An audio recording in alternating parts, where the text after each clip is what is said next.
और अब बात करते हैं ओवैसी की पार्टी एआईएमआईएम की, जिस पर बार बार बीजेपी की बी टीम होने का आरोप लगता रहा है। अब एआईएम ने महाराष्ट्र में कांग्रेस और एनसीपी से गठबंधन का एक प्रस्ताव दे दिया है।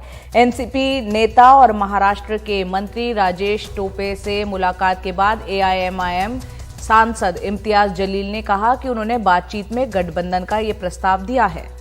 जैसे कि साफ हो जाएगा कि कौन किसके साथ है। राज्य में होने वाले महानगर पालिका चुनाव यानी बीएमसी के चुनाव से पहले ये बात और महत्वपूर्ण हो जाती है। इधर राज्य के पूर्व मुख्यमंत्री देवेंद्र फडणवीस ने कहा है कि उन्हें एआईएमआईएम के प्रस्ताव पर शिवसेना के फैसले का इंतजार रहेगा। वहीं शिवसेना प्रवक्ता संजय राउत ने कहा है कि वो एआईएमआईएम का प्रस्ताव ठुकराते हैं। राउत ने कहा कि राज्य में 3 दलों की सरकार है और चौथा कोई नहीं आएगा। राष्ट्रवादी कांग्रेस के एक मंत्री को मैंने ये प्रस्ताव दिया है कि ये बार बार जो हमारे ऊपर रोया जाता है कि एमआईएम की वजह से बीजेपी जीत के आई, एमआईएम बी टीम है, तो मैंने उनको प्रस्ताव दिया कि मैं बोला चलिए हम आपके साथ आ जाते हैं, तो एक मर्तबा के लिए ख़त्म ही हो जाएगा मामला।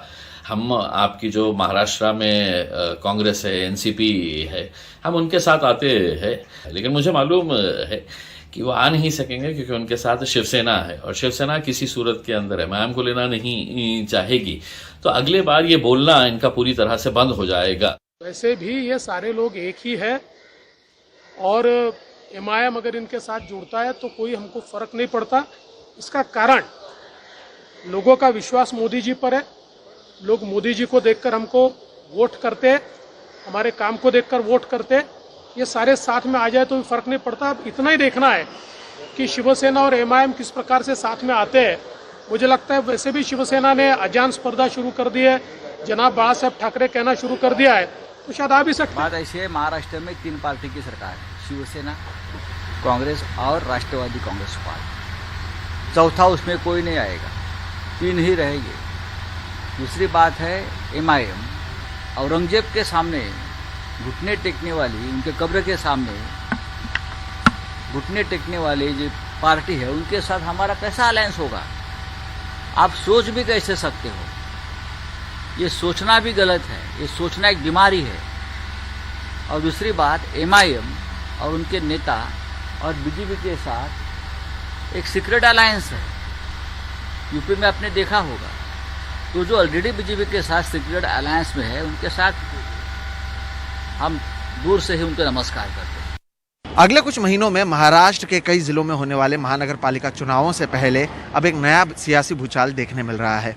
हाल ही में राष्ट्रवादी कांग्रेस के नेता और महाराष्ट्र के स्वास्थ्य मंत्री राजेश टोपे ने निजी कारणों से एआईएमआईएम के नेता और सांसद इम्तियाज जलील से मुलाकात की।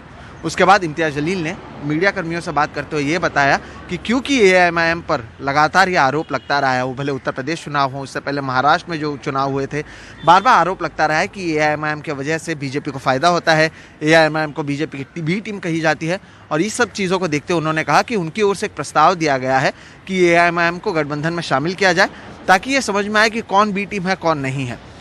तो वहीं दूसरी ओर अब शिवसेना ने इस पर जो अपनी प्रतिक्रिया है वो सामने आई है।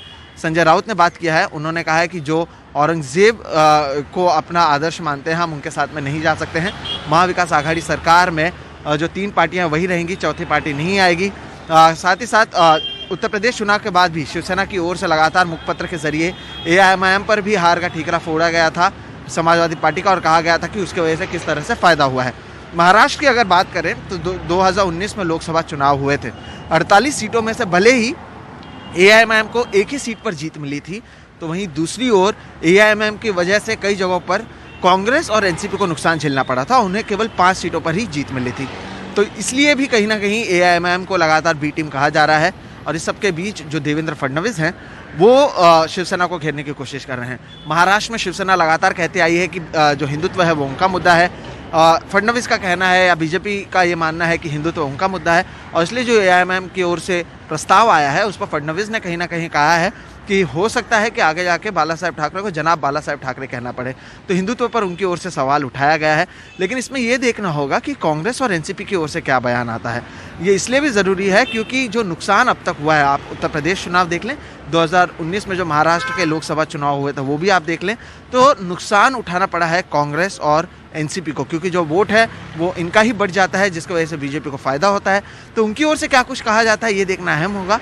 लेकिन आने वाले समय में होने वाले महानगर पालिका चुनाव से पहले जिस तरह से एआईएमआईएम की ओर से ये प्रस्ताव दिया गया है, इसके बाद कहीं ना कहीं जो सियासी गलियारे हैं उस पर अब ये चर्चा का विषय बन चुका है। मुंबई से सोहित मिश्रा, एनडीटीवी इंडिया।